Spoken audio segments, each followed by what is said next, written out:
that, and we just, I mean, you can't just do diving all the time down here. I mean, there's so many nice attractions, which is why we're going to the Kennedy Space Center, because we know we're going to like the presentation there, and just, you know, just give us a chance to be extra safe for the flight and still enjoy ourselves. Yep. We'll be there in just a little while, so hold on.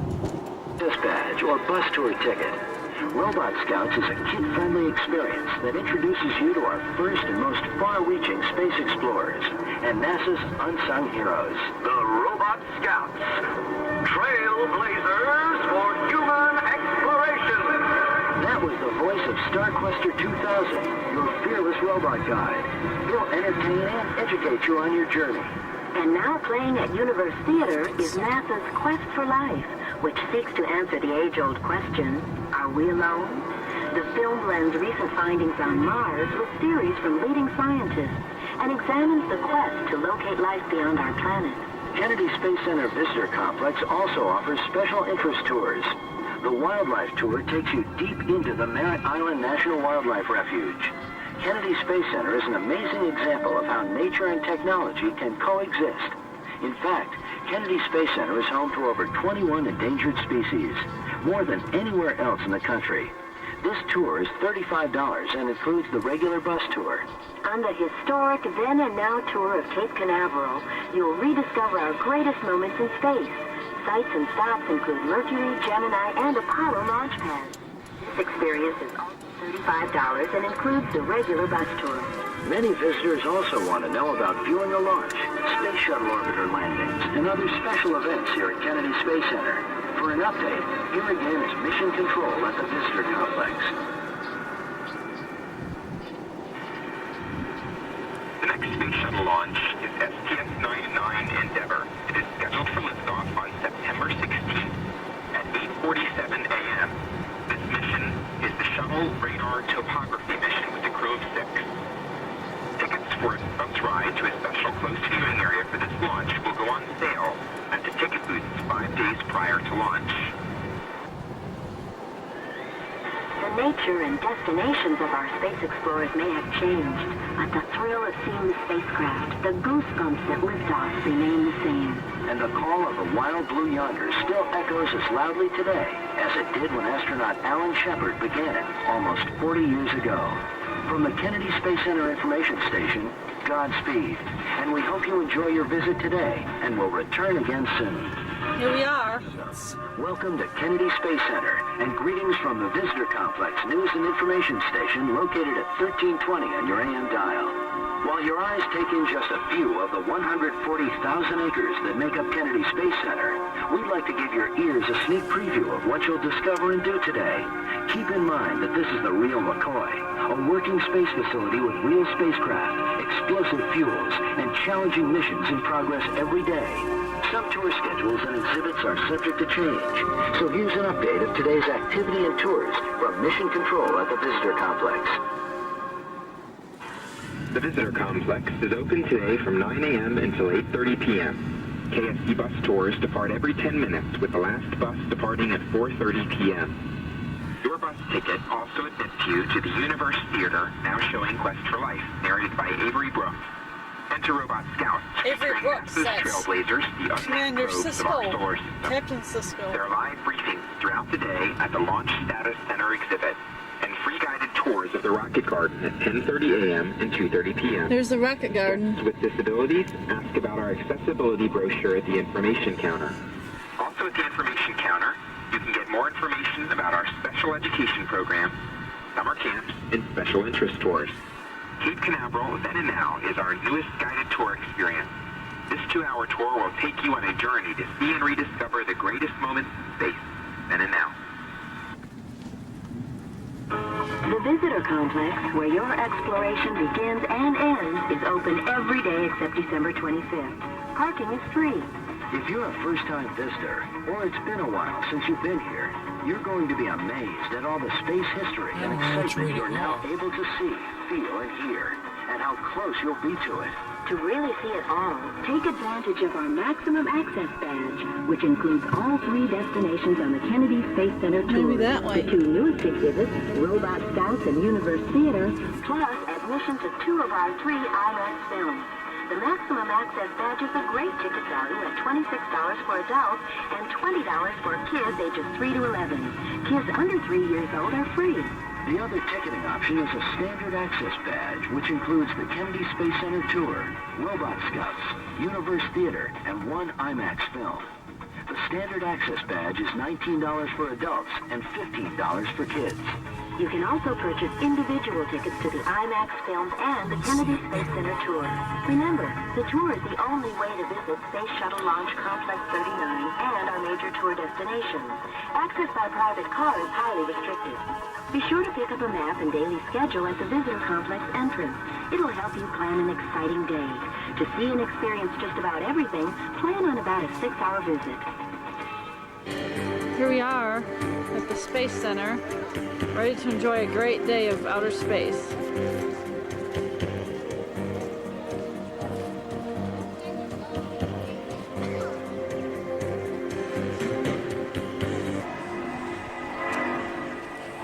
This must be some sort of military aircraft. It surely sounds different.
Not food.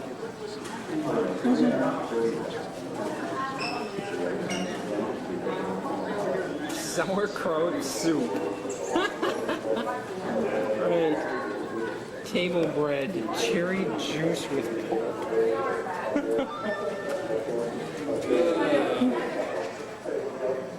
You gotta have a tough stomach to be an astronaut. Not just a tough person, but a tough stomach too.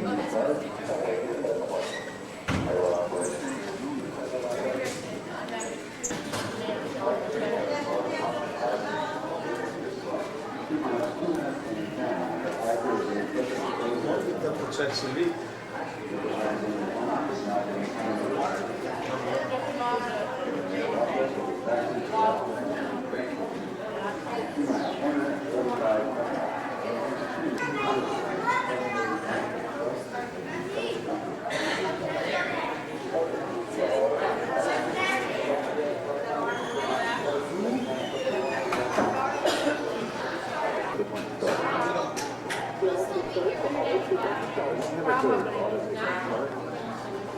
Right after the movie, you see it right there. Great date.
It went in. It went up in space. You see that little tip? Yeah, that's how big.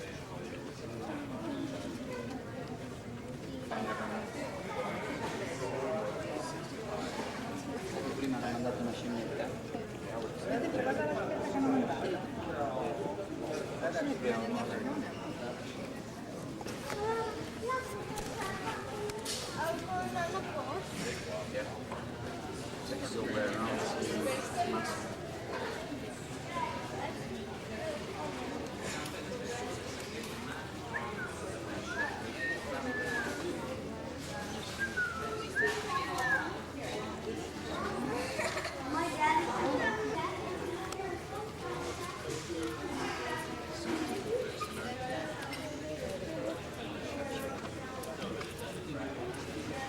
Make all the difference. I don't remember much about the 13.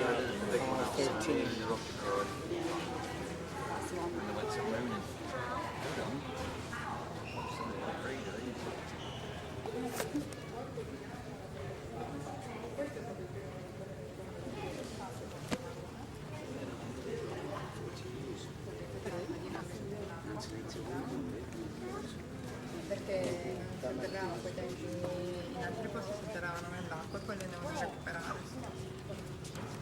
C'era solo spazio per posare.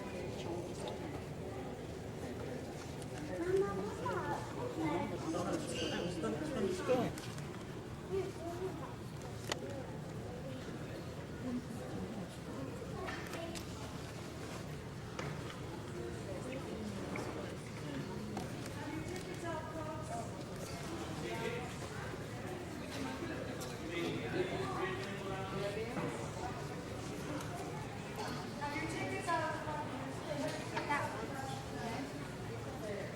my dad. Oh.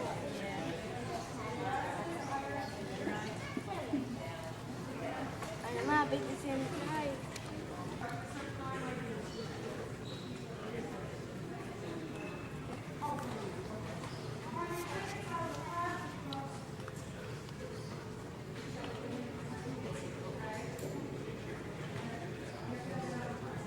Easy as can be.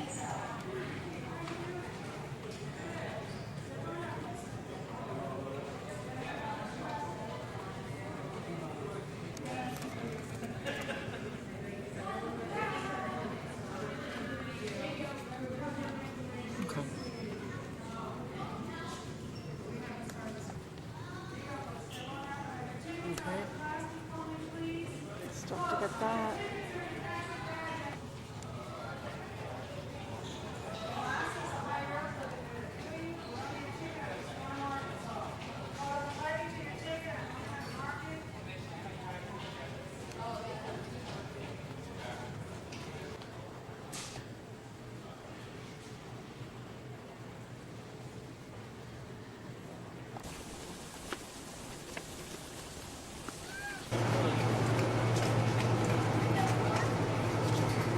Here we climb up the gantry to see the shuttle.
Here we go inside.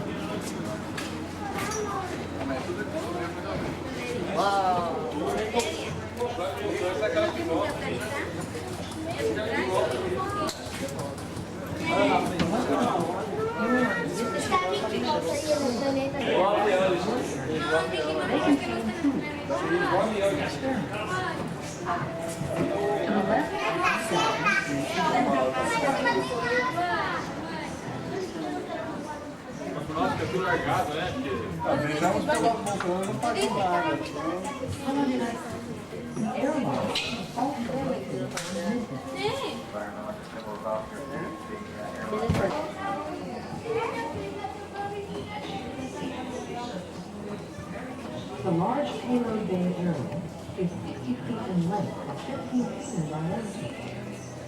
Payloads are Toilet like that? located to the right. Not really. Looks uncomfortable, doesn't it?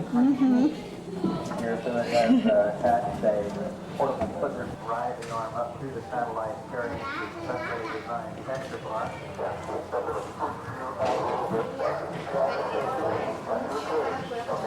An Explorer payload bay is a model of the PKS intelligent system for the Intelsat satellite. The gold Mylar covered satellite is the actual platform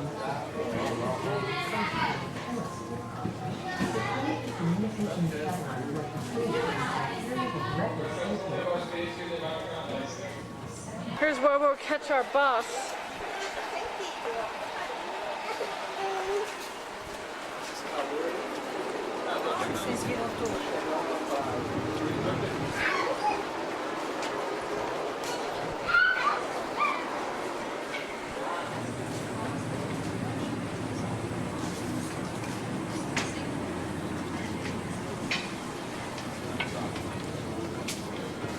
About 205 Non miles. so cosa vi resta. Ma col flash? Touchdown, È main gear. grandissimo qua Paolo, il flash ti fa quel vetro. Chute, brake chute coming out, and the nose gear touching down. Wheel strap, Houston. Roger, wheel stop, John. Welcome home. Thanks for a great job and a fantastic 2 weeks of microgravity research. As you have seen, the Space Shuttle Explorer is very much like an actual working orbiter. If you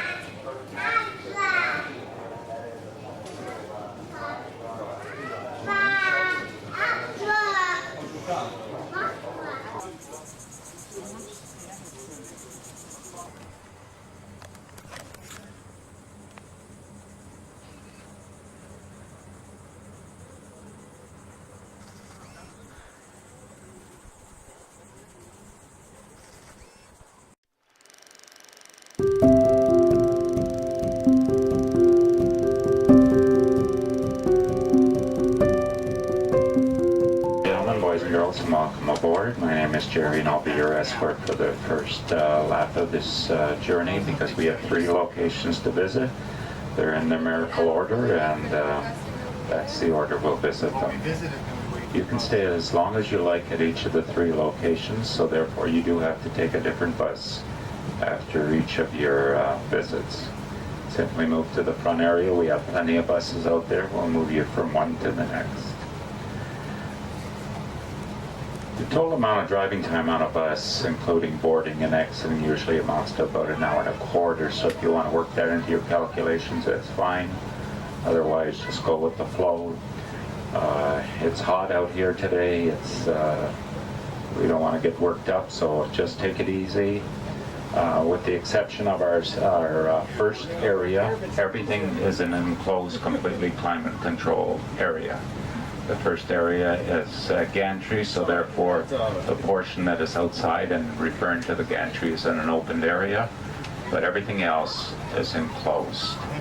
That's just for your information, so take it easy out there. When you exit the bus, if there's any questions, I'll be happy to answer them for you. Right now we're going to play a video, and I'll tell you everything you need to know, and then as I say, when you do, if you do have any questions after that, I'll be happy to take care of you. If we could allow ourselves movie theater etiquette when I begin this video, we'd appreciate it very much. Have a great day, and thank you very much for visiting with us here today.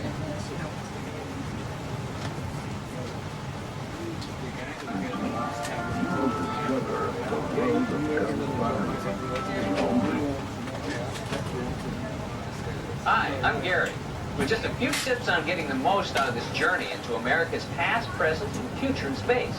Now, looking out at Kennedy Space Center through these big windows is one way to experience it, but looking at this monitor is another. We'll call your attention to the screen occasionally to show you more details about spacecraft and missions, and to take you inside the buildings where preparations for the next launch are actually happening. So, when you hear this tone, you might want to look up. Let's rehearse that one time, shall we? Look out, and up. Out, and up. There you have it, ladies and gentlemen. Synchronized sightseeing right here on your very own bus. Now, you guys should stop. Now, the transportation system runs continuously out to the restricted areas of this huge place we call Kennedy Space Center. We'll stop at 3 different destinations.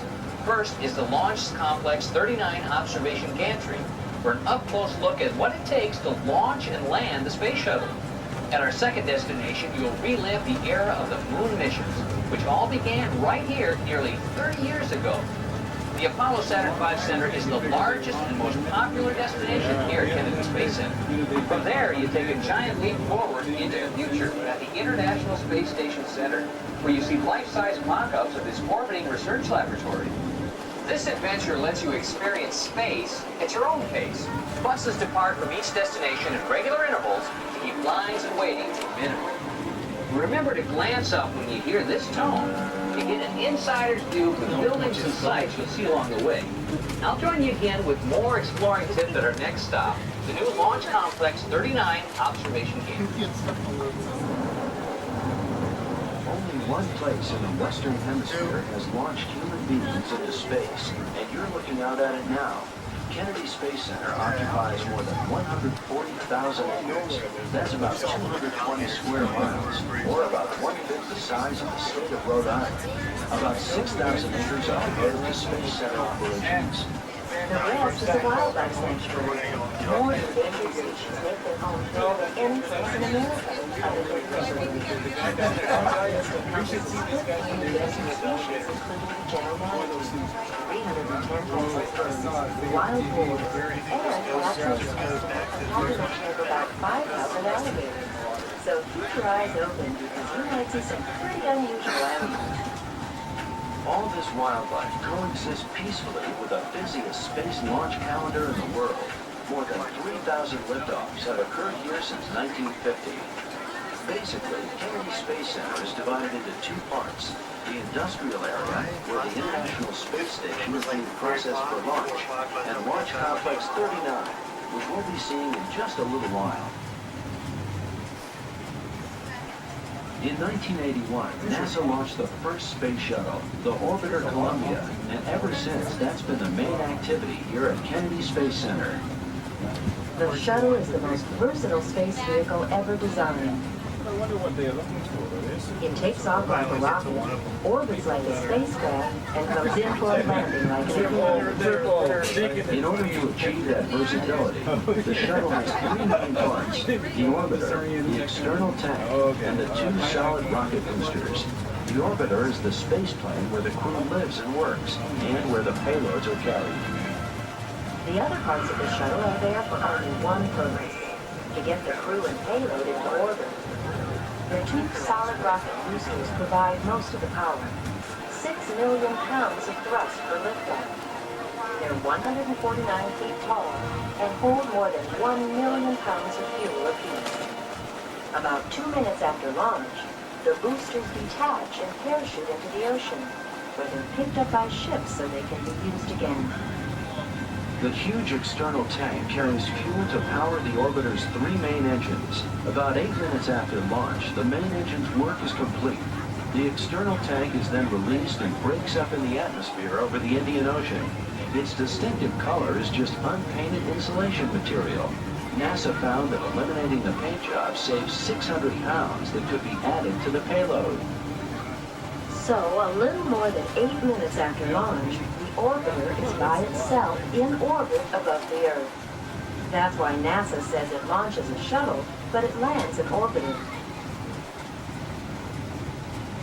That building you see in the distance is the Vehicle Assembly Building, or the VAB. That's where we join all the pieces of the shuttle together. It's the final stop for the shuttle stack before its trip to the launch pad. Even in the vastness of Kennedy Space Center, the VAB makes quite a landmark. In fact, we're looking at one of the largest buildings in the world. The VAB is 525 feet tall, and you can easily slide the Statue of Liberty through any of the side door panels you see on its side. The bus that you're riding on right now could easily drive down just one of those 13 stripes. Doesn't need really good brakes. The VAB was built to assemble the huge Saturn rockets used for the Apollo program, and then it was adapted for the space shuttle. Inside is an immense open space running through the center of the building. That's the transfer aisle, where we stage parts of the shuttle for assembly. There are 4 enormous high bays, and 2 of those are used for assembly operations. On the side of the transfer aisle and the high bays are work platforms that raise from the floor all the way to the ceiling. 70 different sizes and shapes of yellow lifting devices that we call ground support equipment are used.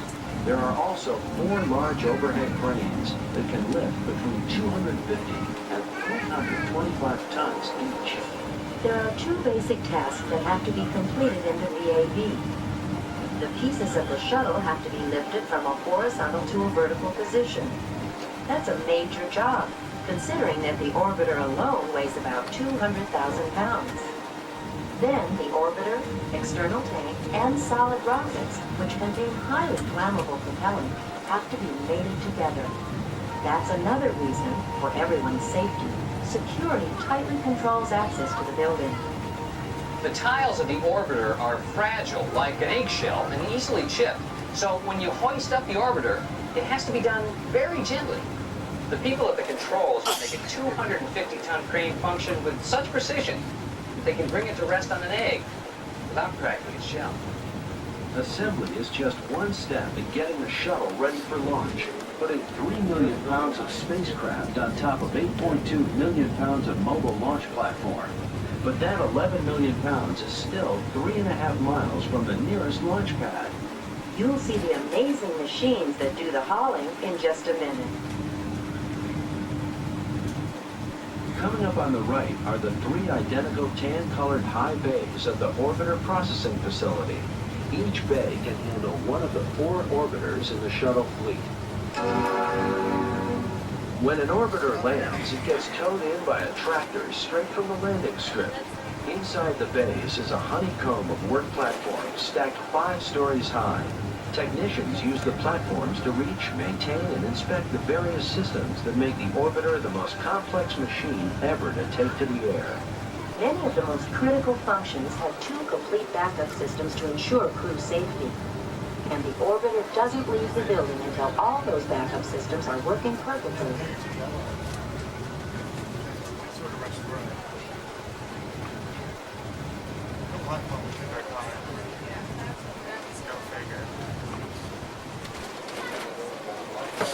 This is the west side of the building over here at the VAB, and those are all doors, those panelings that you see on this side, extending upward 456 feet.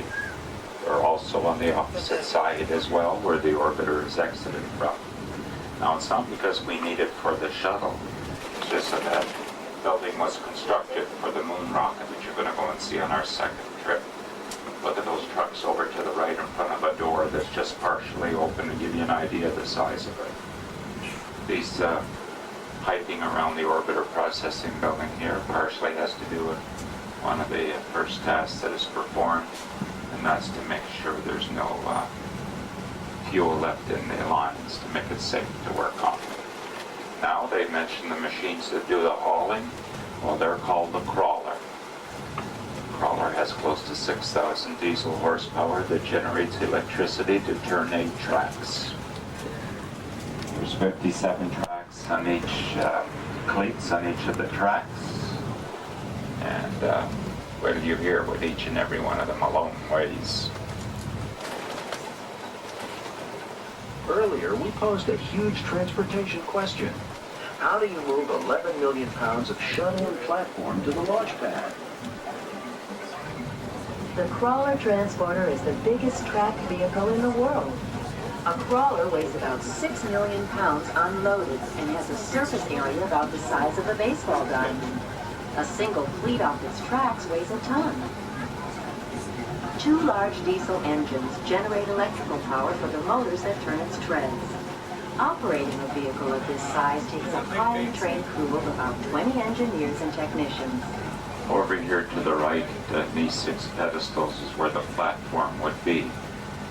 This is where the vehicle comes over, goes underneath, and lifts it up to take it in the building to begin its journey. That piece of equipment you see there is to test the cables inside by filling it with water to the desired weight that they want and test it before lifting, for example, the orbiter.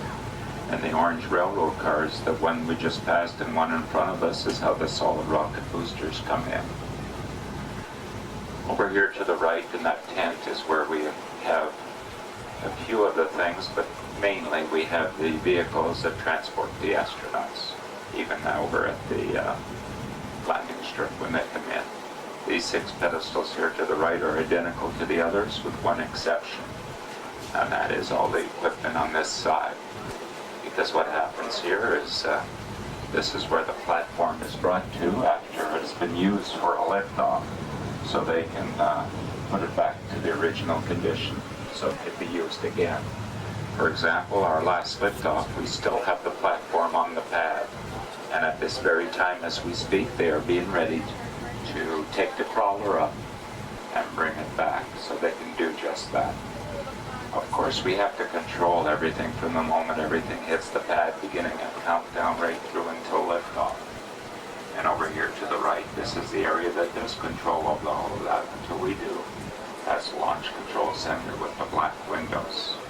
I'll begin that video in one moment. First, over here to the right, the door that you see partially open, this is the area where they take the orbiter in. The doors on top need to be opened in order to do so, because this is where the tail wing of the orbiter goes through. And of course, these large doors on this side is where the orbiter is exited. But now, Launch Control Center with those black windows, as I say, controls everything up to the moment we have liftoff, and then responsibility transfers to Houston, Texas. Directly adjacent to the Vehicle Assembly Building is the Launch Control Center, the electronic brain of Launch Complex 39. It's the home base of a complicated computer system that oversees the entire checkout and launch process of the space shuttle. 3 days before liftoff, this is an extremely busy place. That's when countdown for launch starts. About 200 members of the launch team are stationed in the primary firing room, checking and double-checking every system on the shuttle. Kennedy Space Center oversees the launch until a shuttle cruised the tower about 7 seconds after liftoff. At that time, responsibility transfers to Mission Control at Johnson Space Center in Houston, Texas. Now we just crossed the very special roadway that is used by the crawler. You'll notice on top of it that there's an indentation on the gravel. Well, this was only from taking the crawler up ahead, which you'll see very shortly. Can you imagine what takes place when we have a fully loaded shuttle that can exceed 18 megapounds? Well, it's designed to turn the river rock to almost a sugary or powdery substance. Therefore, it pushes the extremely heavy weight. Remember, just the solid rocket boosters alone. 2 million pounds of solid fuel. Now listen how it's constructed. It really is quite remarkable to see a crawler making its way down the crawlerway at the stately speed of 1 mile an hour. After liftoff, the crawler zooms back from the pad at 2 miles. The path that travels out to the launch pads is called the crawlerway.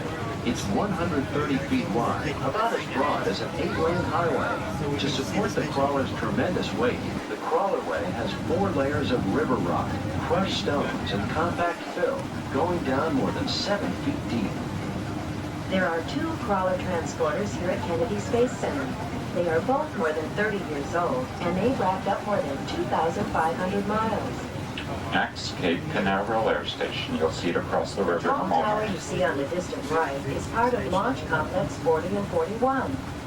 Launched from there aboard Titan rockets were the Viking missions that brought us our first close-up pictures of Mars, the Voyager missions that took a close look at Jupiter and Saturn, and Cassini, which will study the rings of Saturn. But the most anticipated launches, the Space Shuttle liftoffs, occur just ahead at Launch Complex 39, where the observation gantry provides an amazing panorama of the launch pads as well as our space history. You couldn't be anywhere near this close to the pads on launch day. It's simply too dangerous. But today, you'll be just about a mile from 39A and get an up-close look at all phases of space shuttle operations, from assembly to launch to landing. Up on the gantry is a 360-degree view of a lifetime. But there's more to see and do here at LC-39. Don't forget the briefing film and the shuttle exhibit area that gives you the A to Z on the space shuttle. Take your time. Buses depart regularly for the Apollo Saturn V Center and Part 2 of your adventure.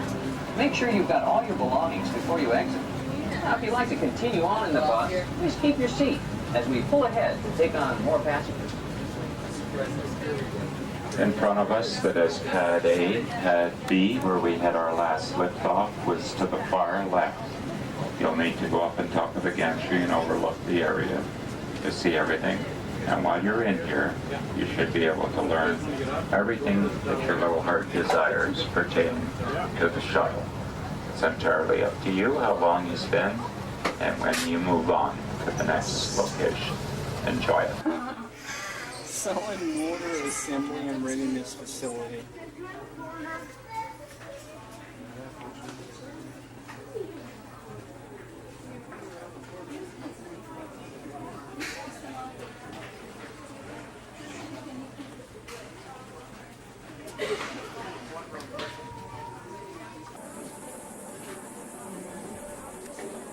It's too much glare. Dimming it down just dims down everything. It only works better on inside stuff.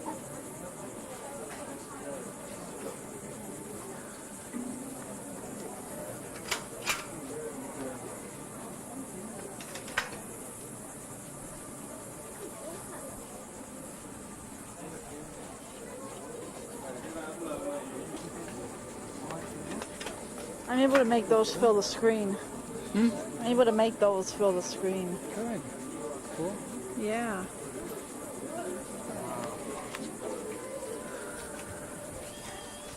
Awesome.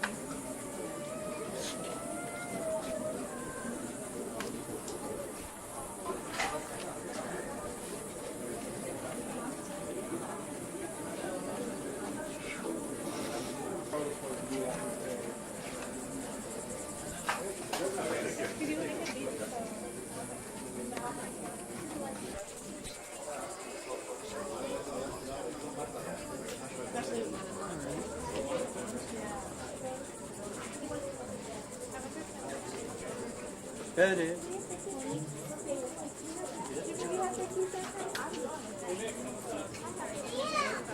It's interesting to see back from one of the news things. The people on there.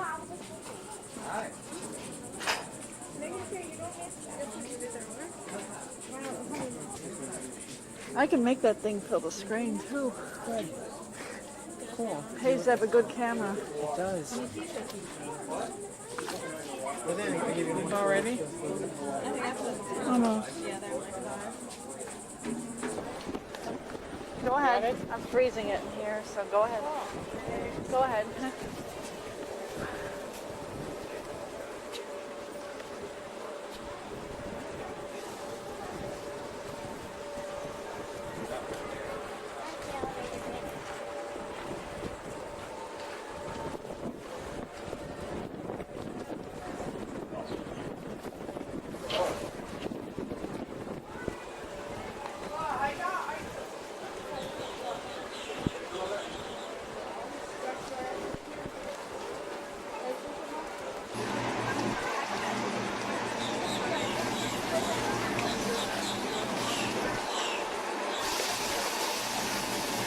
Sounds like you're getting tired.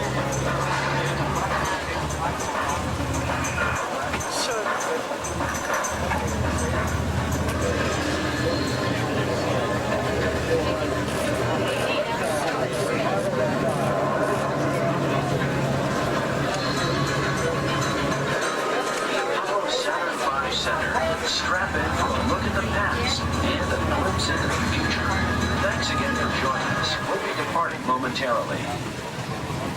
Hi, Gary here with some pre-flight information on your next stop, the Apollo Saturn V Center.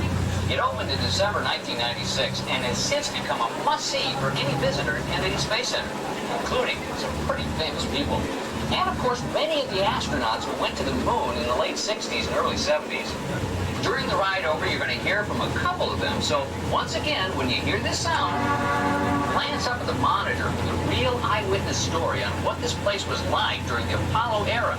Next stop, the Apollo Saturn V Center. Up ahead in the vehicle assembly building, NASA technicians are processing components of another space shuttle mission. And as impressive as it is to see one of them roll out to the pads, there was a time when a different kind of spacecraft passed through those doors and into history. In this scene from the film Apollo 13, actor Tom Hanks is giving a VIP tour.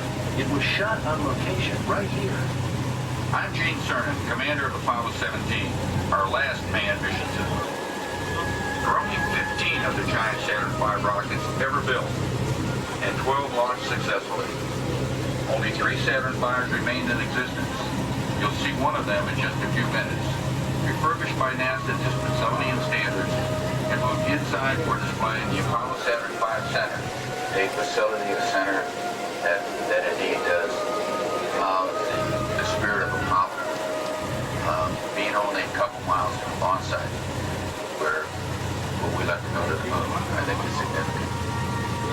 There's also a very human side to what began here at Kennedy Space Center 30 years ago. Here's Jim Lovell describing the high point of his experience in space.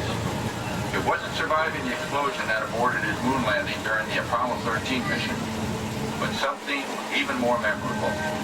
That would have to be Apollo 8, because we were the first 3 people to see the far side of the moon, which we never see from the Earth. And we were like 3 school kids looking through a candy store window. It was the most miraculous sight. But the high point was when we came around to the other side and saw the Earth come back up again out of the horizon. When you look at the Earth and you think that you can put your thumb up to the window and completely hide the Earth, it gives you a pretty good feeling of insignificance and humbleness. Just to think that everything you've ever known, your home and the home of a few billion other people, is just sitting there like a little ball on a Christmas tree. The launch of Jim's Apollo 8 mission is recreated right down to the window-rattling rumble in the firing room theater.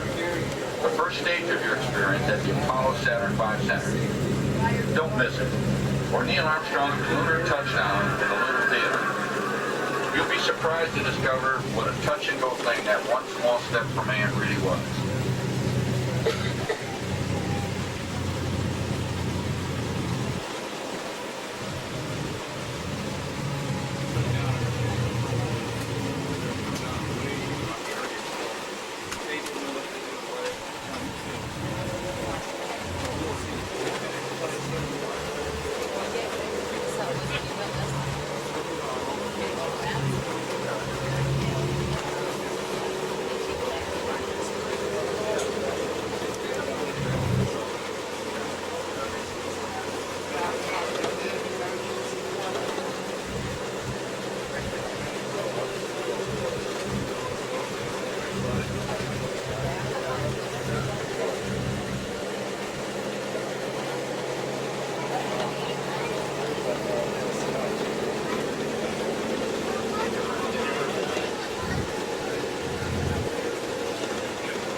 only place in the world where you can dine next to an actual piece of the moon. And you'll want to see the one-of-a-kind Apollo merchandise and memorabilia in the gift shop outlets. Like this. Did you have a favorite moon landing? Yeah, must be 11. 11, the first one. Did you remember seeing it? Yeah. Tell me about your space blanket. What does it do? It was meant to be like, it keeps you warm. And you can also wrap potatoes in it, can't you? Can you? I don't know. It looks like you might be able to.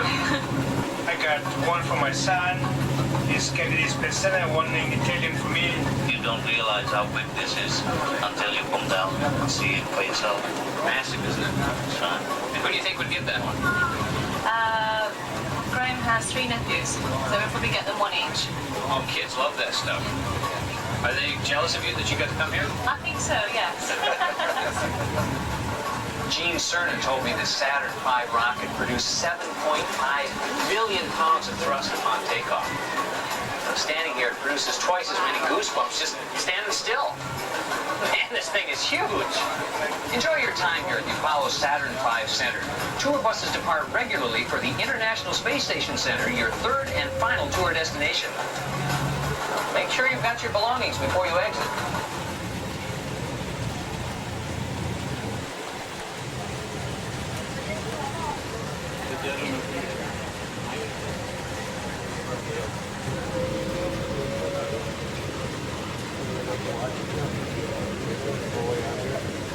Here's where they watch the launches.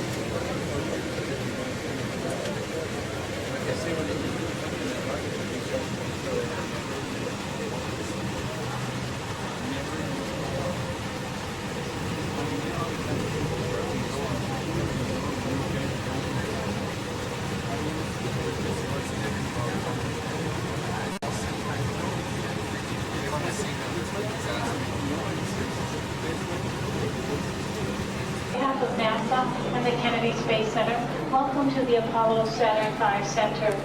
The exhibit hall is home to many items from the Apollo program. Along with the Saturn V rocket, we have a lunar rover used in training, an Apollo command module, and a lunar module.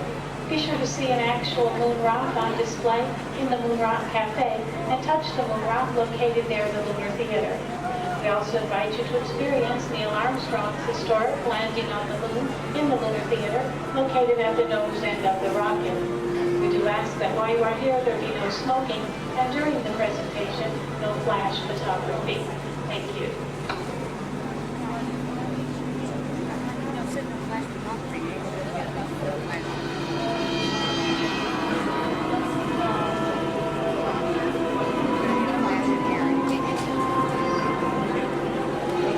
We present the story of NASA's Apollo program, the greatest adventure humankind has ever experienced.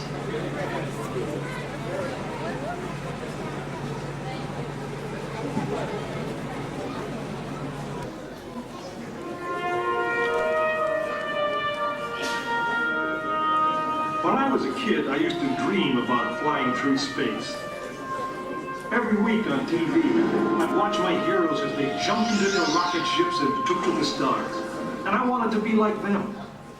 They had courage, imagination, and no problem ever stood in their way for long. You know, in the end, when we actually did send men into space, it turned out that those were exactly the qualities it took. I'm John Hudson. This is Pad 39 of the Kennedy Space Center. I was a launch controller here when from this very spot, man took off to fly to the moon. It was a journey that began 12 years before that rocket ever left the ground. And it started on the other side of the world. Back then, we were one of 2 superpowers that always seemed to be on the edge of a terrible war. In 1957, the Soviet Union launched the first ever man-made satellite into Earth orbit. They called it Sputnik, which means traveling companion. And in a world where peace hung in a delicate balance, it seemed to create a dangerous advantage. Every ham radio operator in America could hear it beeping. People were afraid. Were the Soviets looking down on us, watching us? If they could make a satellite pass over our cities, could they do the same with a bomb?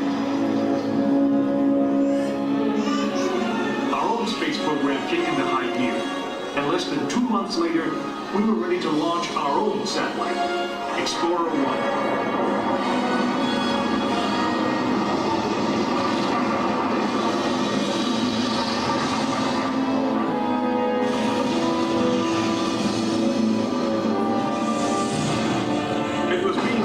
The space race, and we were running a distant second. In 1961, we fell even further behind. Soviet cosmonaut Yuri Gagarin became the first man into space, circling the world in just 89 minutes. We had our own astronauts, and they were eager and ready to take the big ride. But our manned space program couldn't seem to get off the ground. We stuck with it, and on May 5th, 1961, things finally started going right. Astronaut Alan Shepard took his ship Freedom 7 6.5 miles into space. America had its first space hero. Just a few days later, our space program received a new challenge. But this one did not come from the Soviet Union. It came from our young president. In one inspiring moment, he changed the mission. From one based in fear of the present to one of hope for the future. But why, some say, the moon? Why choose this as our goal? And they may well ask, why climb the highest mountain? Why, 35 years ago, fly the Atlantic? Why does Rice play Texas? We choose to go to the moon. We choose to go to the moon.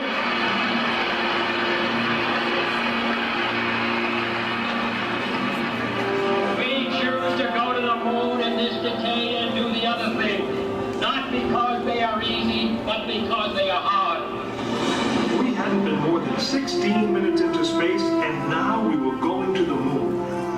We would have to design a rocket the size of a 36-story office building, put it together with the precision of a microscope, and accelerate it to the speed of the bullet. Then we would have to guide it to a moving target 250,000 miles away. Many people thought it was an impossible dream, but 400,000 of us set about making that dream a reality. It would be the longest, most hazardous voyage that any man had dared to attempt. But step by step, mission by mission, we orbited the Earth, perfecting the skills and technologies we would need on this incredible journey. Our astronauts practiced maneuvering, docking, and the 1,000 other tasks that would comprise the moon mission. We created new alloys, lighter and stronger than anything seen before. We designed communication systems that would be reliable over the vast distances. And behind it all, we tried to perfect the rocket that would be powerful enough to punch out of Earth orbit and take us to the moon.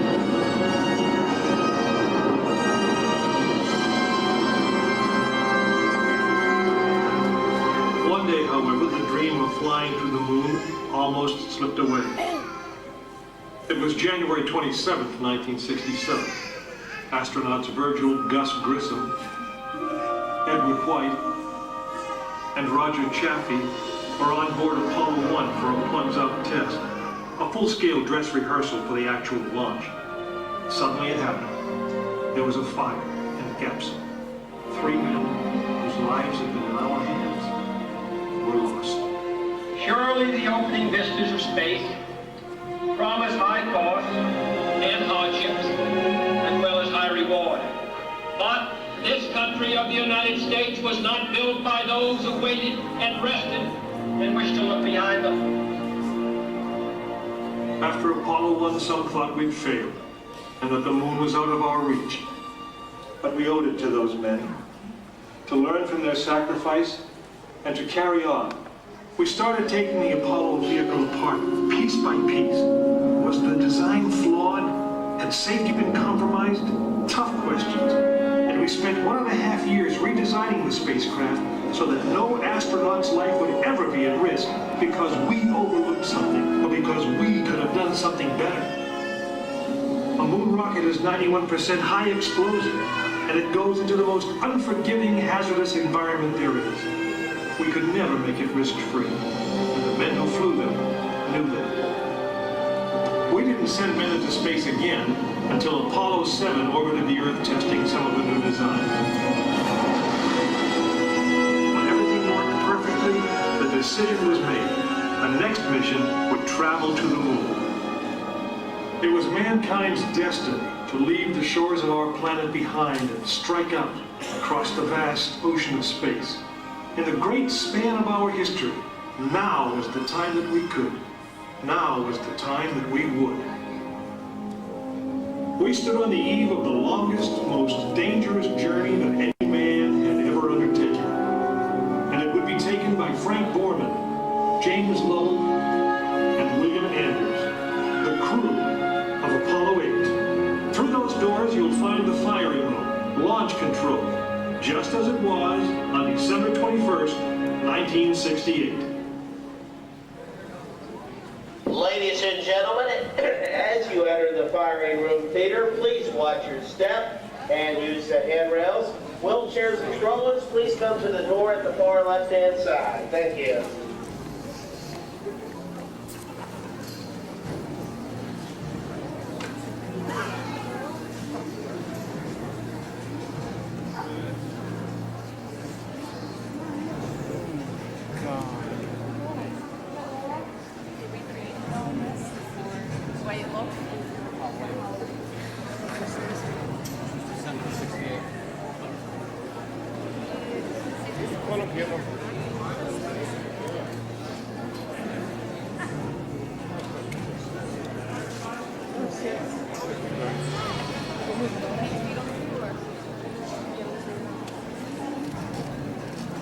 Time, please use the exit doors to your right. Thank you.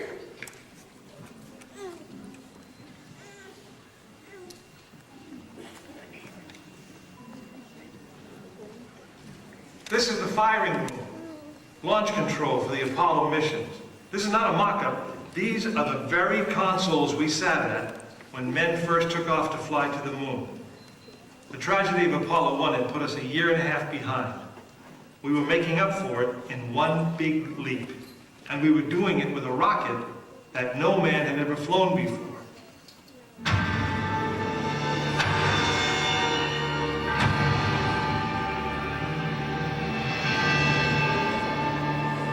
It was a few days before Christmas, 1968, when Apollo 8 sat on the pad.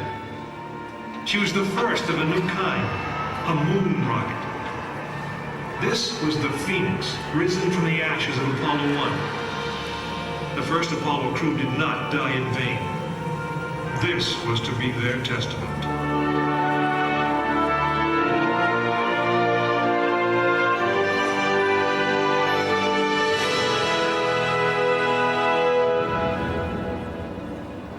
"36 stories high, she had been fully fueled throughout the night. The liquid oxygen in her tanks caused ice to form on the outside of the craft. The extreme temperature differences between the air and the sub-zero fuel caused the metal skin of the rocket to expand and contract. Everyone who was on the pad agreed.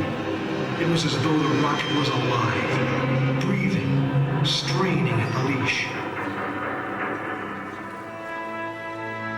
Earlier in the morning, astronauts Frank Borman, Jim Lovell, and Bill Anders had made their final preparations before taking that long ride out to the waiting spacecraft. The minimum safe distance from a Saturn V at liftoff was 3 miles. The reason was simple. When fully fueled, the rocket contained the explosive power of an atomic bomb. As the clock counted down, the astronauts and all of us in launch control went through the pre-flight checks, our hands on the controls of the most powerful, most complex machine ever built. It had over 2 million separate systems, and to bring these men back alive, everything had to work perfectly. Each individual system had been tested, but what we didn't know was how they would perform when all 2 million began to work together. That moment would come when the countdown clock reached 0.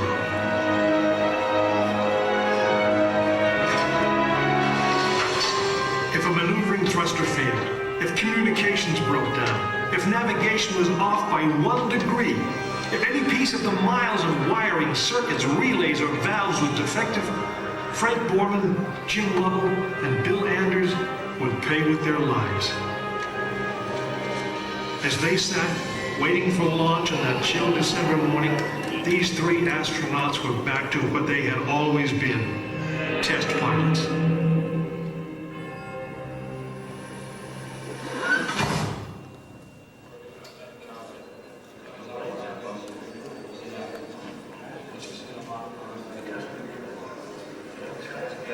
You are now in the final minutes before the launch of Apollo 8, right here where it actually happened.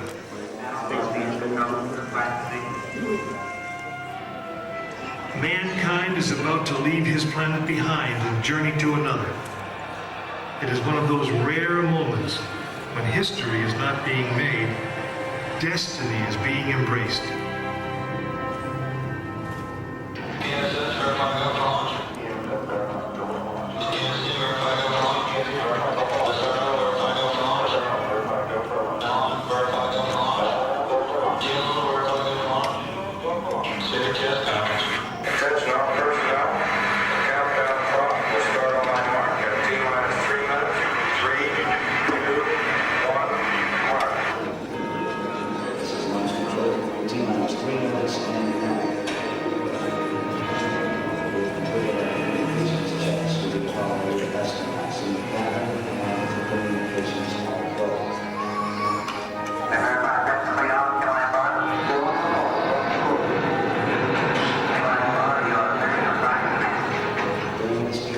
Once we do hit the final command, the various tanks within the 3 stages of the Saturn V launch vehicle begin to pressurize.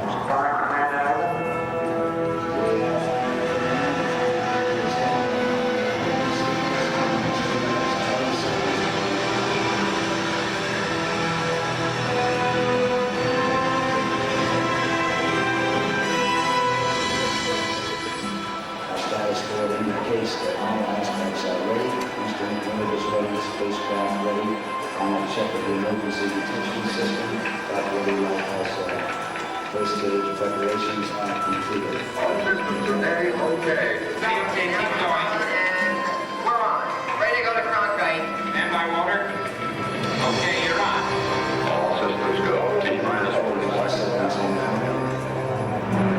First stage oxygen tank has been pressurized and the pressure is still depleted. Count the 9 seconds mark, T-minus 90 seconds on countdown.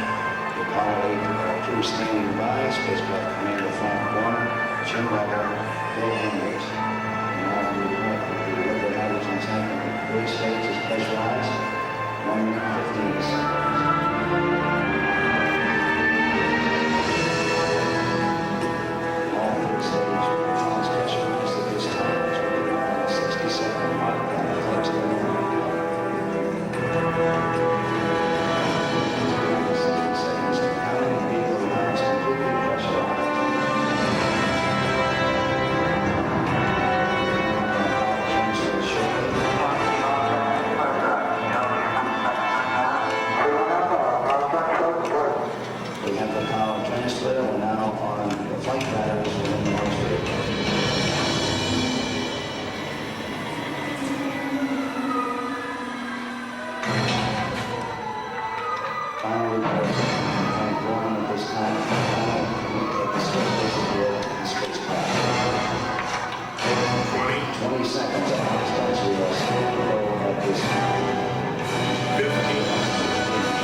Apollo 8 successfully orbited the moon, and the astronauts returned safely to the Earth. I know. I'm Jim Lovell, and I was one of the crew of this spacecraft, Apollo 8. We were the first men to see the surface of the moon from just a few miles away. But it was the hundreds of thousands of men and women who worked in that team, and the millions of people who supported the mission that really made it possible. That way, I guess, we all went to the moon. Now, on the other side of those doors, you'll find an actual Saturn V moon rocket. It's still the most powerful, the most complex machine ever built. And I guess it's the only one that can take you to another planet. I actually got to fly one on a second flight to the moon called Apollo 13. But that's another story.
Pictures of each of these, or do you think the video would do a better job?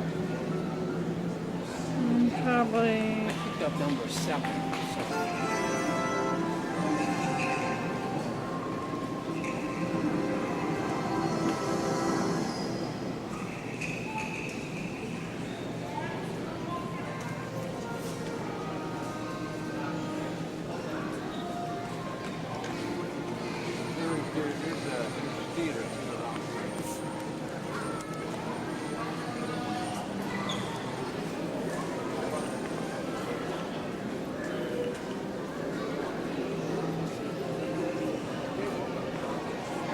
Wow.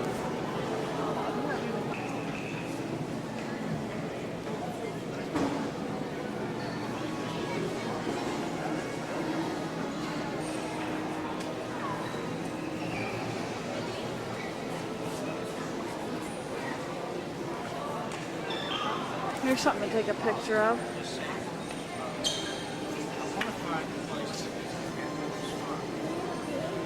This is it that we spent all our time in. And then we'll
I would suspect they would.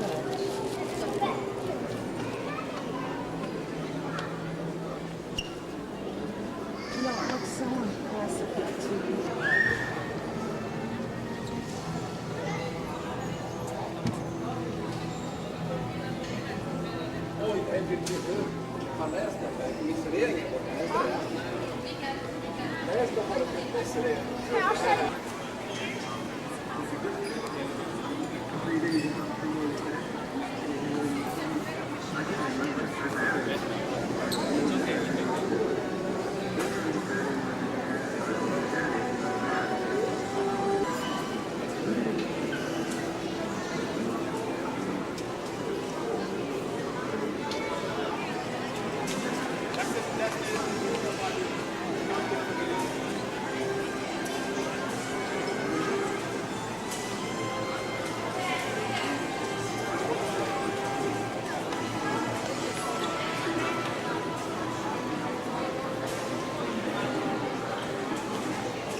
body fit? Okay, 3 people can fit in there. You have to like your neighbor. Why?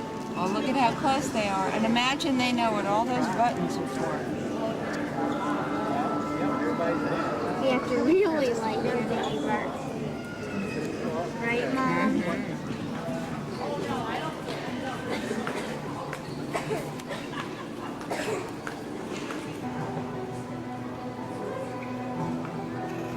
Many thousands of degrees upon re-entry. White hot. And you think this whole thing was burned. The whole capsule was burned. I'm sure it was white before it actually plunged through. On the surface of the moon.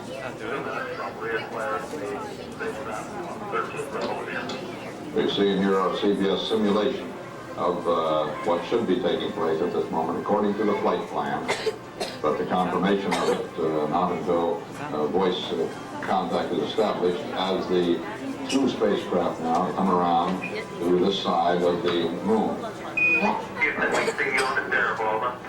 The simulation shows the anticipated maneuver at this time as Mike Collins in the command module takes a good look at the lunar module station.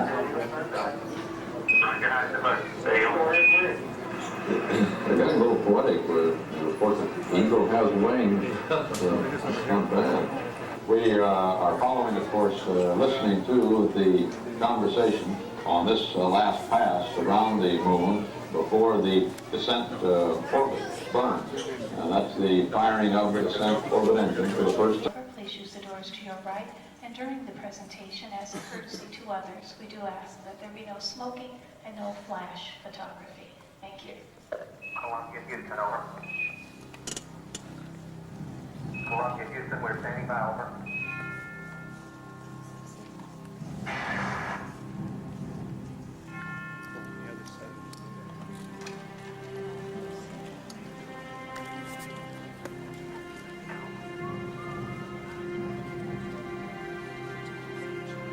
Columbia, Houston, over. Houston, Columbia, read you loud and clear. How many? Bye, Mike. I didn't go over. Let's say everything's going just swimmingly. Beautiful. Great. We're standing by for Eagle. Okay, he's coming along. We got the, yeah, like the colors, we're off to a good start. Let's go. ALS map. Roger, ALS map. Houston, Eagle, how do you read? Bye, Eagle, we're standing by for your burn report, over. Roger, the burn was on time. As soon as the eagle reappears, things begin to go wrong.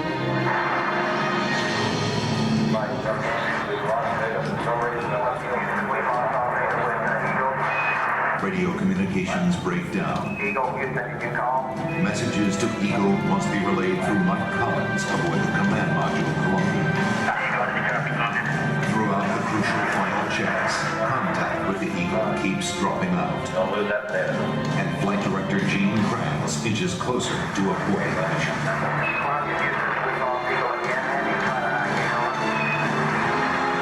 Hey, we got data back. Radar flight looks good. With the vital computer links temporarily holding, the moment of decision is now. Okay, all flight controllers, donut over landing, retro. Go, I don't go. Go. Control, go. Nowcom, go. INC, go. Econ, go. Surgeon, go. Capcom, we're go for landing. Eagle, Houston, you're go for landing, over. Roger, go for landing.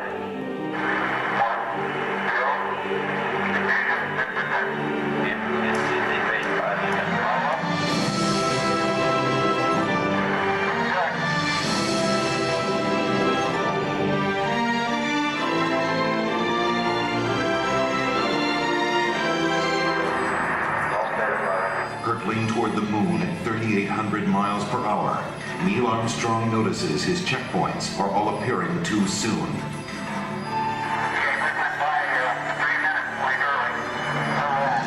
This means a serious navigation error. You think you're loaded up long downrange? At these speeds, 3 seconds long means missing the safe landing zone by 3 miles.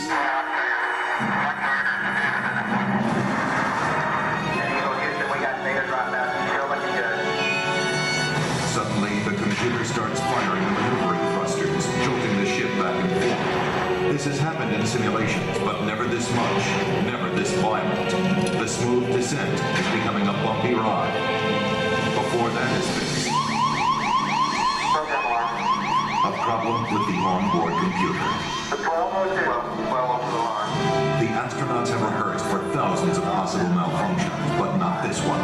It had been considered too unlikely. Seconds seem like hours as everyone struggles to remember the meaning of a 1202 program alarm.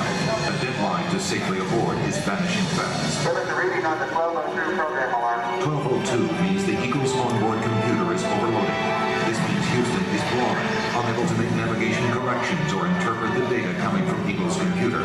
Armstrong and Aldrin are on their own. Mission Control decides they can go ahead. If the data link doesn't fail again. 1,000 feet, and Neil Armstrong can see that the computer is proposing to put them down in a dangerous place. That landing site is full of boulders. If they land there, they will never take off again.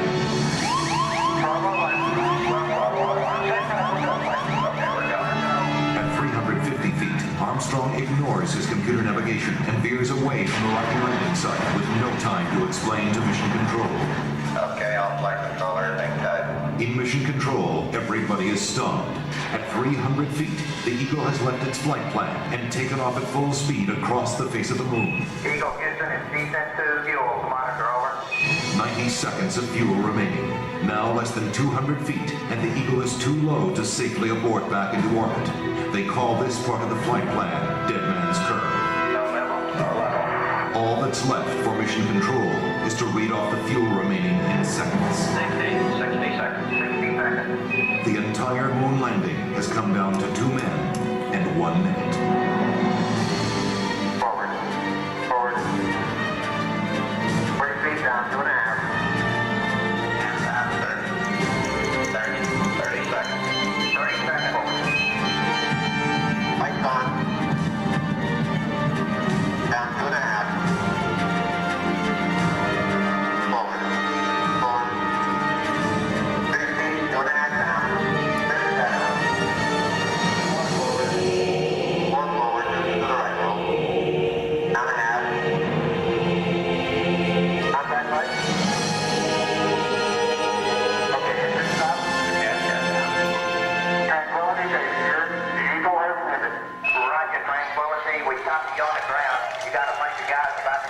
We're breathing again. Thanks a lot. A short time later, history is made again. Okay, Neil, we can see you coming down the ladder now. For one incredible moment, we are one people with one history, watching our destiny unfold. That's one small step for man, one giant leap for mankind.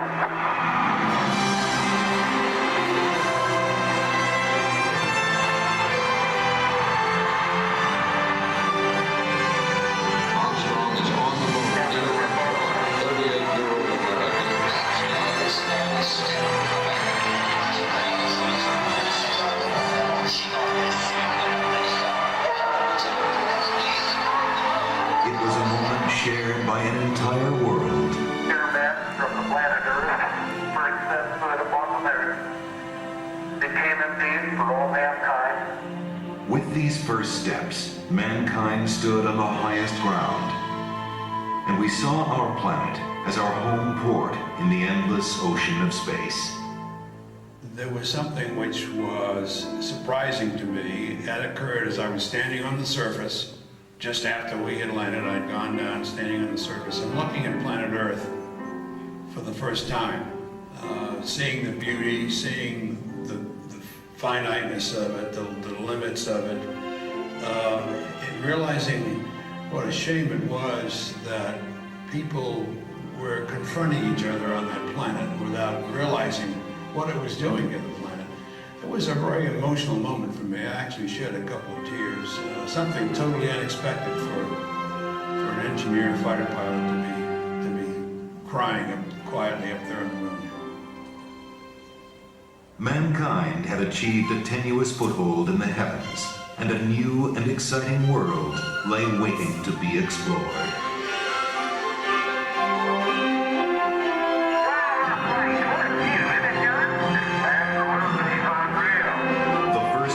Stayed for only 1 day, but over the next 3.5 years, 5 more Apollo missions visited the moon, and with each one, we stayed longer, roamed further, and discovered more.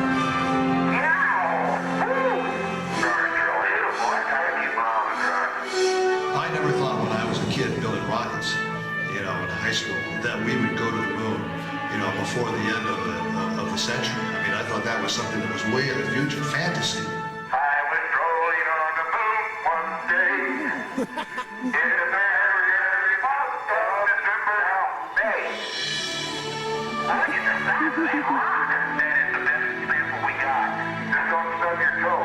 We've got to understand that as people, we need to stretch. We need to reach beyond our grasp. We need to strive to do things that seem impossible, because in the accomplishment of them, we move society forward.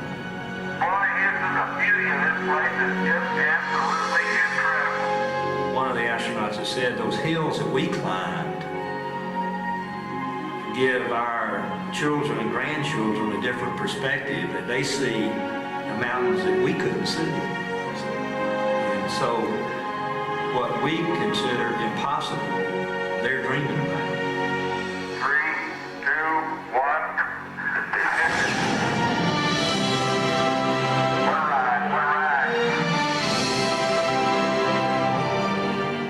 When I have a chance to talk to kids, I tell them, the first thing I tell them is to take the word impossible out of their vocabulary. Go to their teacher tomorrow morning and scratch it out in the dictionary. The word doesn't exist. If I can stand here and tell you that I lived on the moon, that I called the moon my home for 3 days, you tell me what is impossible in this day and age, much less in a generation that follows, much less into the 21st century. Nothing is impossible.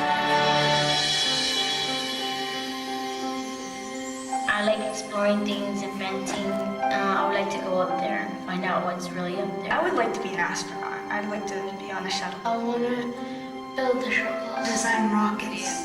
Payload specialist. I'd be a ground control officer. The thing that my mom can't understand is I'm terrified of heights, but I want to be an astronaut. There's so many things I'd love to do. I would explore, I'd look for everything. I would try to start a farm. Find alternate energy sources. You may be able to cure certain diseases. I want to go find Mars and dance on it. Play basketball, but you can still be short, because then you could like fly up in the air. Baseball would be awesome.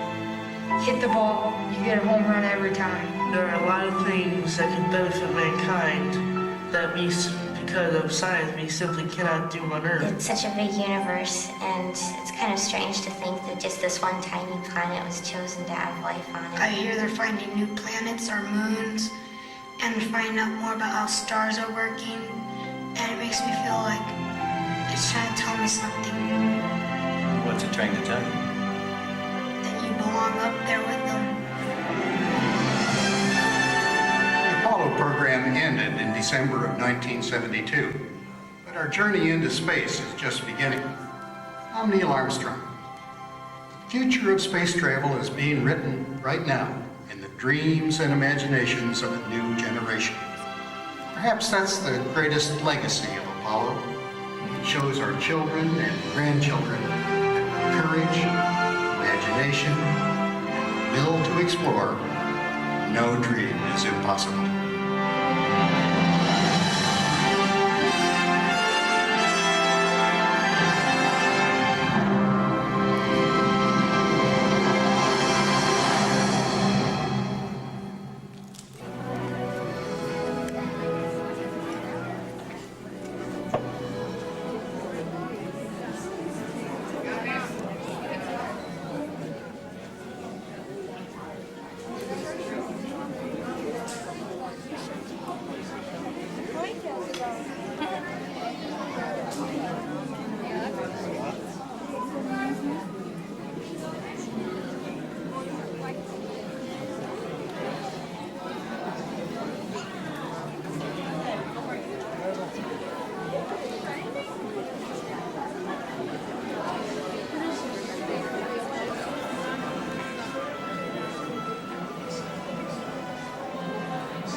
Welcome to the New Frontier Gallery.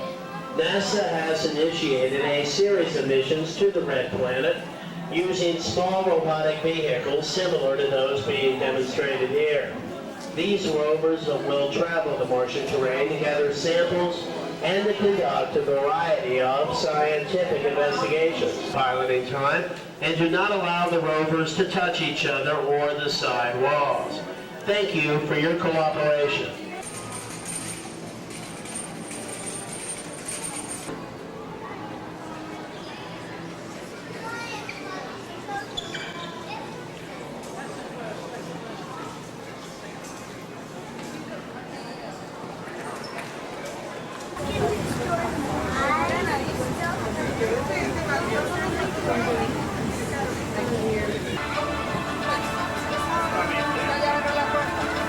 Built on Earth,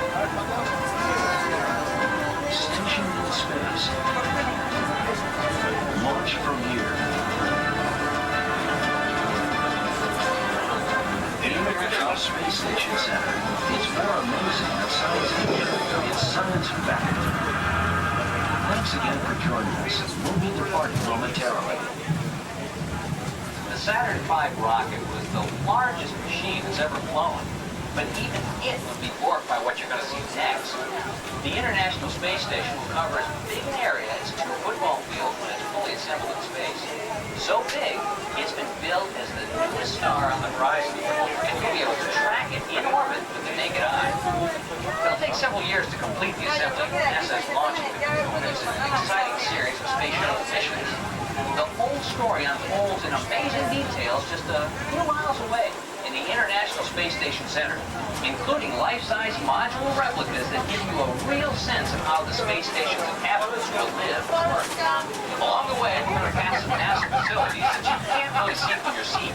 So when you hear this tone, glance up at the monitor and we'll give you some pretty amazing pictures from the nose of this familiar craft, for instance.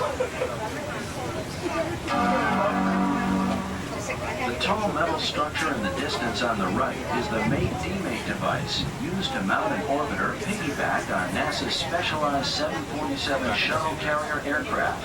From time to time, the orbiters have to hitch a ride to California for major overhauls, or back to Kennedy Space Center when circumstances require a landing at Edwards Air Force Base on the West Coast.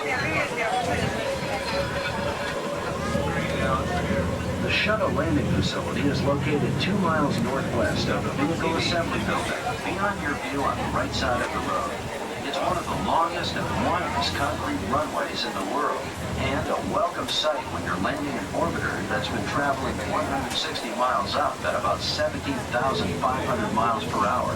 America's first female astronaut, Dr. Sally Ride, describes the landing procedure. The orbiter actually lands like a glider. During re-entry, it has no engines like a regular airplane does, so it can't circle the runway and try again. It has to land perfectly the first time. As each returning orbiter approaches Kennedy Space Center, 2 loud, distinctive booms announce its passage through the sound barrier. To help the pilots navigate, the shuttle landing facility has several systems, including a microwave scanning beam and some visual aids like red and white lights that, when properly lined up, indicate the correct glide slope. The orbiter approaches the runway at a very steep angle, about 6 times steeper than a typical commercial jet. Then, just before it touches down, it flares for landing. It usually touches down at about 200 miles per hour.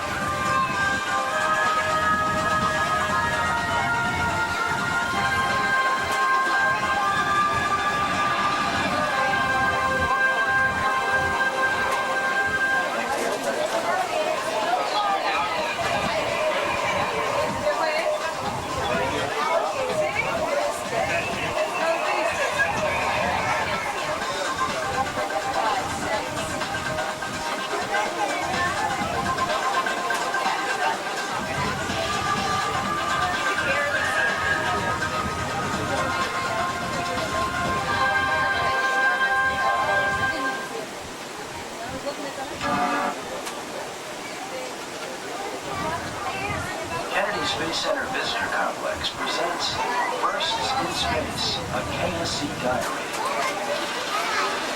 July 24th, 1950, the first rocket launch from Cape Canaveral called Buffer 8 was a modified German U-2 rocket. The launch vehicle was fashioned from a painter's sketch, and the launch control center was a converted tar paper barrel surrounded by sandbags. October 1st, 1958. The National Aeronautics and Space Administration is formally inaugurated.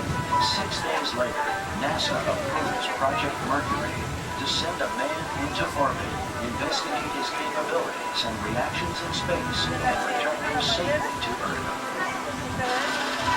December 19, 1960, the first Mercury Redstone plane vehicle is launched from Cape Canaveral. The unmanned capsule ascends to 135 miles and impacted 235 miles downrange. May 5th, 1961, Alan Shepard rides his Mercury 3 capsule into history as the first American in space.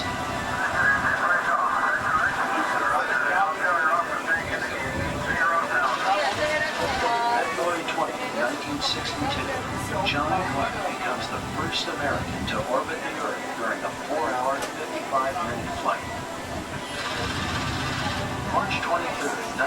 Gus Grissom and John Young launching Gemini 3, the first U.S. two-man space mission.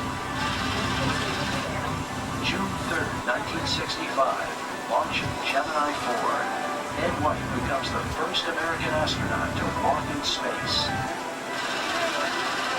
December 4th, 1965, Major Frank Borman and Lieutenant Commander Jim Lovell complete a Gemini 7 mission that lasted 330 hours, the world's longest manned space flight to date. March 16, 1966, Neil Armstrong and David Scott complete the first docking between manned and unmanned spacecraft during the Gemini 8 mission. November 9, 1967, the first launch of a Saturn V rocket sends an unmanned Apollo 4 re-entry module into Earth orbit for this moon mission rehearsal flight. December 21st, 1968, Apollo 8 becomes the first manned mission to orbit the moon, capturing the famous bird's eye photographs and capping a tumultuous year in American history. July 20th, 1969, the first manned lunar landing by Neil Armstrong and Buzz Aldrin, who spent just over 2 hours on the surface collecting 48.5 pounds of rocks and soil samples. July 15, 1971, during the fifth lunar landing, astronauts Scott and Irwin become the first to use the lunar rover, putting 17.3 miles on the moon. January 5, 1972, President Richard Nixon announces approval of NASA's plan to develop a reusable space shuttle. May 14, 1973, NASA launches Skylab 1, an orbiting space station which is damaged during ascent. Subsequent Skylab astronaut teams make repairs and conduct experiments. Skylab decays in orbit, disintegrating in the Earth's atmosphere 6 years later. August 12, 1977, the Space Shuttle Orbiter Enterprise makes its first brief flight from a Boeing 747 after release at 22,800 feet. December 29, 1980, the Space Shuttle Columbia rolls out to Launch Complex 39A, 4 months prior to its maiden voyage. The rollout, first for a completely maiden shuttle, takes 10.5 hours. April 12, 1981, the first orbital test flight of Space Shuttle Columbia, manned by John Young and Robert Griffin. Columbia landed at Edwards Air Force Base after a 54-hour mission. April 4th, 1983, first launch of Space Shuttle Challenger and the first mission to involve spacewalks by shuttle astronauts Dr. Story Musgrave and Donald Peterson, who explored Challenger's open payload bay. June 18, 1983, Sally Ride becomes the first American woman in space on the 7th Space Shuttle mission. August 30th, 1983, the first nighttime launch of a space shuttle occurs at 2:32 a.m. Challenger's mission ended 6 days later with another first, a pre-dawn landing at Edwards Air Force Base.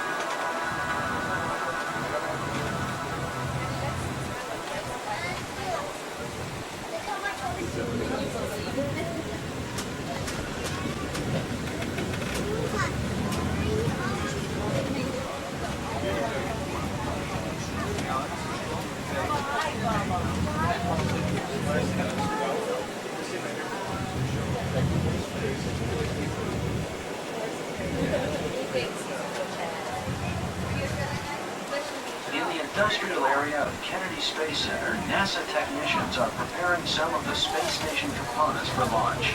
This is truly an international space endeavor, with the United States, Russia, Canada, Japan, and countries from the European Space Agency. The fully assembled space station will measure more than 360 feet wide and have the same volume of livable workspace as the passenger area of 2 747 jet airliners. On the way to the International Space Station Center are a couple of important buildings. The long 4-story building is headquarters, the administrative center of Kennedy Space Center. The center director's office is there, as is NASA's management team, and offices for several hundred people employed by private contractors. It's also site of the Kennedy Space Center archives and 30,000 photo images taken by astronauts and orbiting satellites. Many of the images you've seen on this monitor today were borrowed from this important image bank. The very large building on your right is Operations and Checkout. It was built during the 1960s for the Apollo lunar landing program.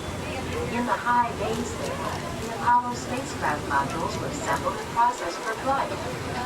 Like the vehicle assembly building you saw earlier, Operations and Checkout has been adapted for the space shuttle. On the third floor are personal quarters which the space shuttle crews use as their home away from home. We're now approaching the International Space Station Center, which gives you the complete story of the largest, most adventurous construction project in history. It truly is our next giant leap in space exploration. In a short briefing film, you'll be brought up to date on the space station's concept and origins by commander of the first space station mission, astronaut Bob Cabana, and walk through amazingly detailed space station replicas. You'll also have a chance to see NASA technicians ready actual components for launch in this huge high bay. As always, you can grab a quick snack, be a ball, or get some interesting gifts for the folks back home. Like these, International Space Station. Keep me up, Scott. Take your time. Buses depart regularly for the visitor complex where you arrive today. Oh, and don't forget to take your belongings before you exit. Now, if you'd like to continue on in the bus, please keep your seat as we pull ahead to take on more passengers.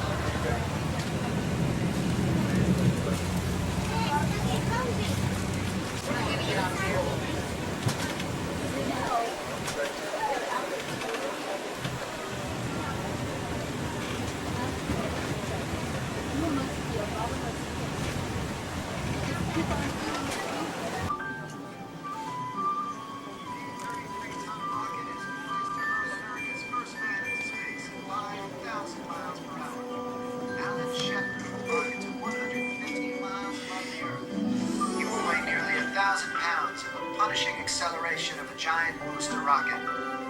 And here comes Mercury astronaut Alan Shepard, about to make history as the first American in space. You've got to wonder what he's thinking right now. They're ready for us to start the test of Bob. Bob? Oh, sorry, Betsy.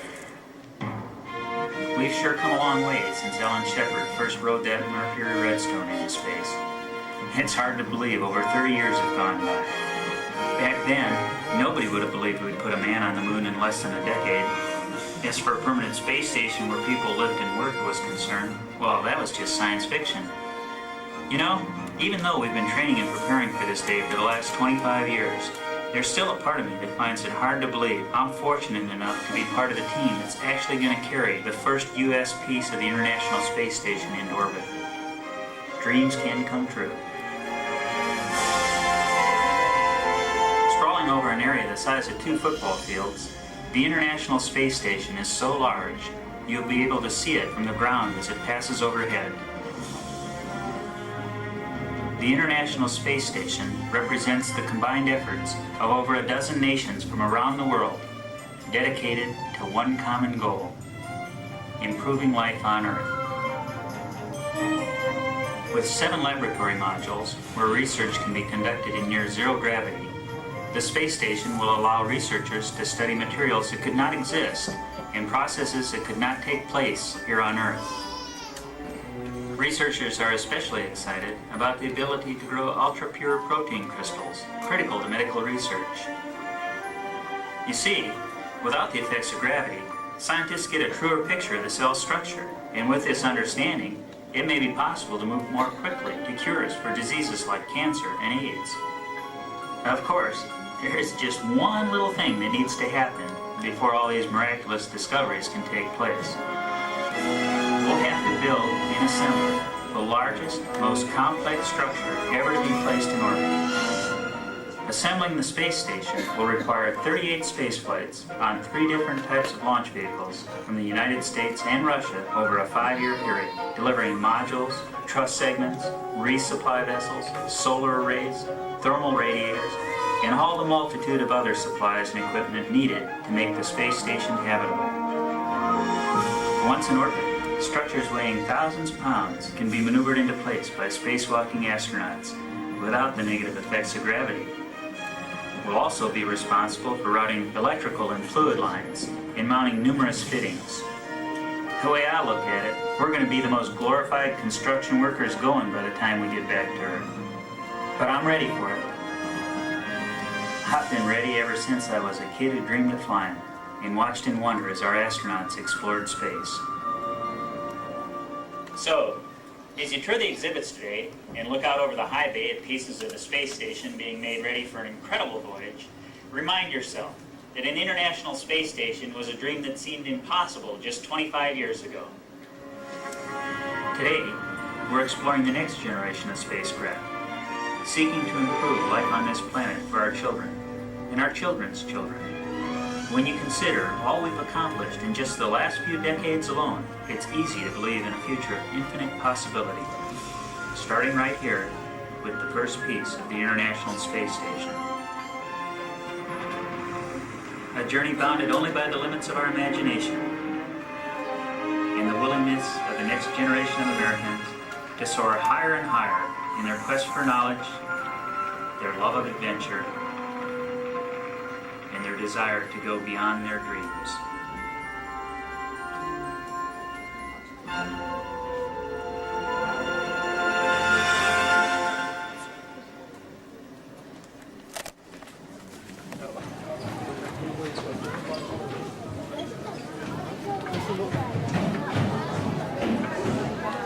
I think we go through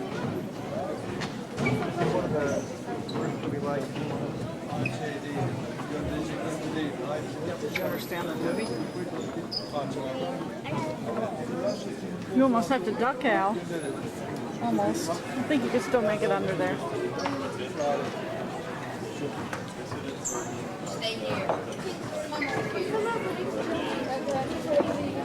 Let's go into space.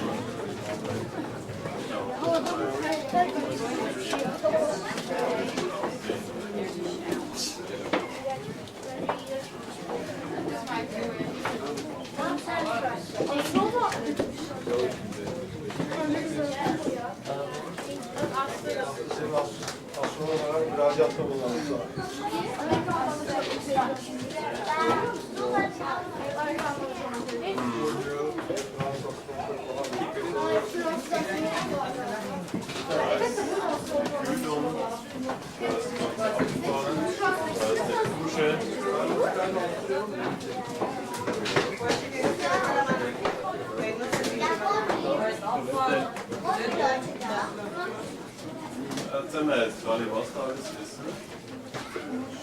Da kannst du Getränke und Essen, da ist ein Ofen.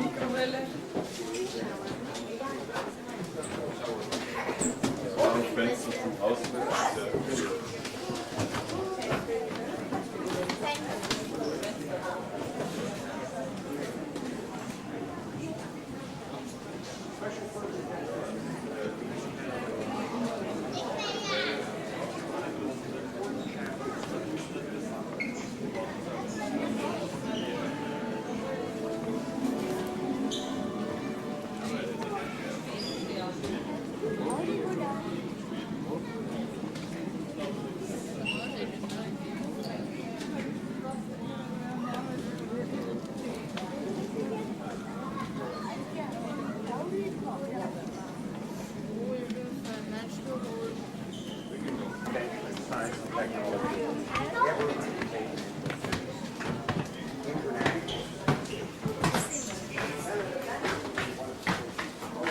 Big sheep.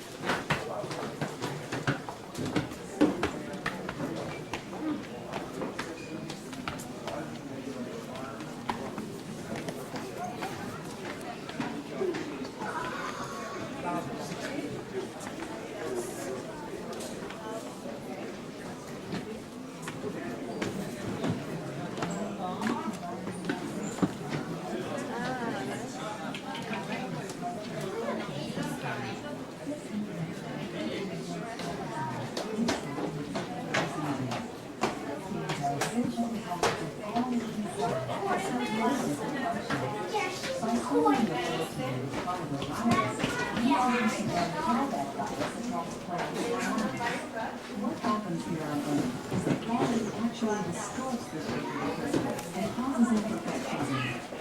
In space, we grow the crystals larger and in a more pure form. And a lot of crystal transaction patterns on surface. The whole goal is to eventually synthesize the protein. We can make a whole form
Space system, the large manipulator arm, and the special purpose dexterous manipulator.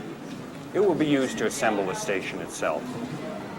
The special purpose dexterous manipulator, the hands of the station, is a natural extension of the Canadarm technology and will perform maintenance and servicing for the station.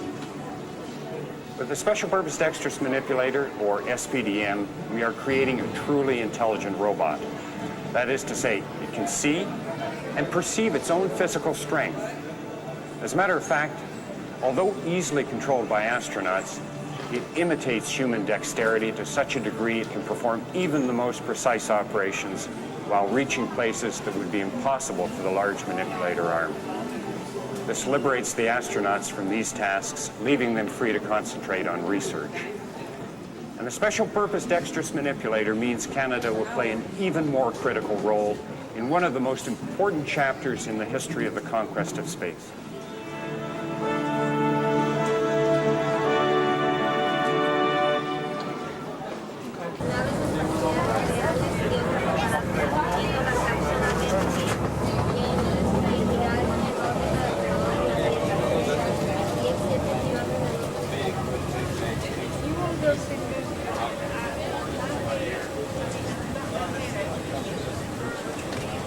Storm here.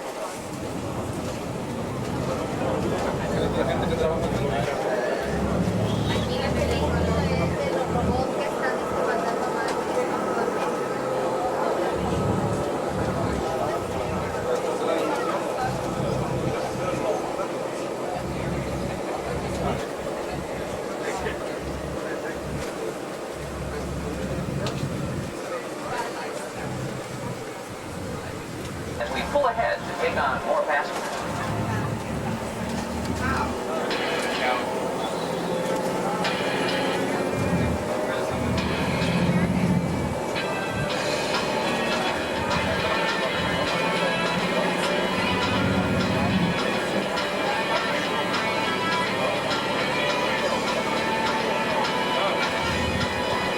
Welcome to the place where outer space is always here, Kennedy Space Center Visitor Complex. Earlier, we pointed out the headquarters building on the left. You might also remember it from this 60s comedy show that involved a couple of astronauts and a bottle full of magic.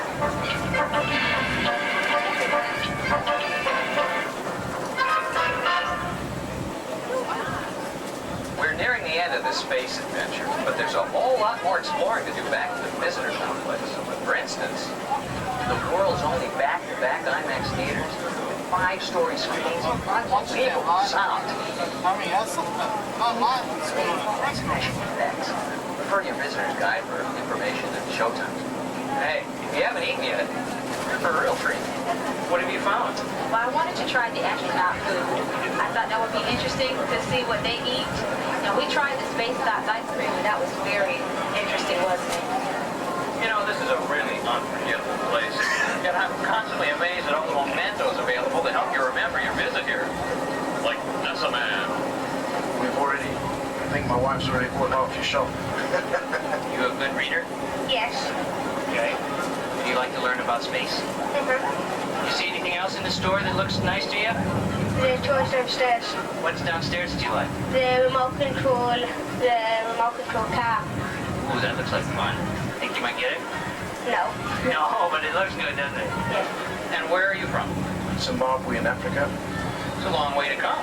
Well, not as far as the people went to the moon. Very well put.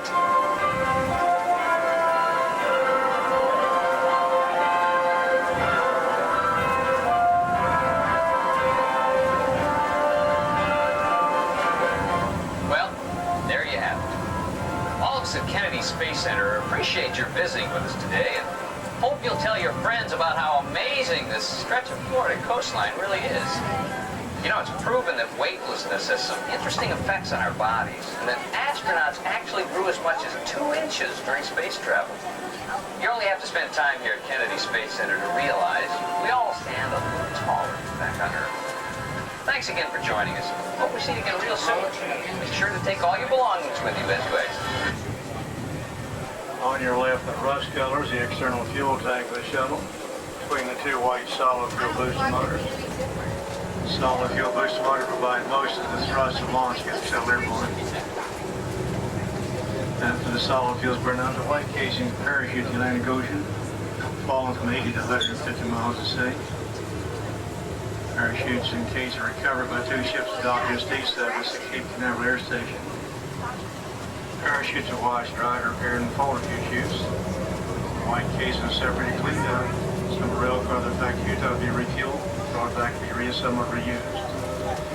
On your right is a full-size model Ultra. It's not a real, this is a model full-size. You walk through it. But right now we're in the lighting dividers, so it's temporarily closed. No charge to walk through. For the head right is the actual motor. Large building ahead. Houses the IMAX theaters.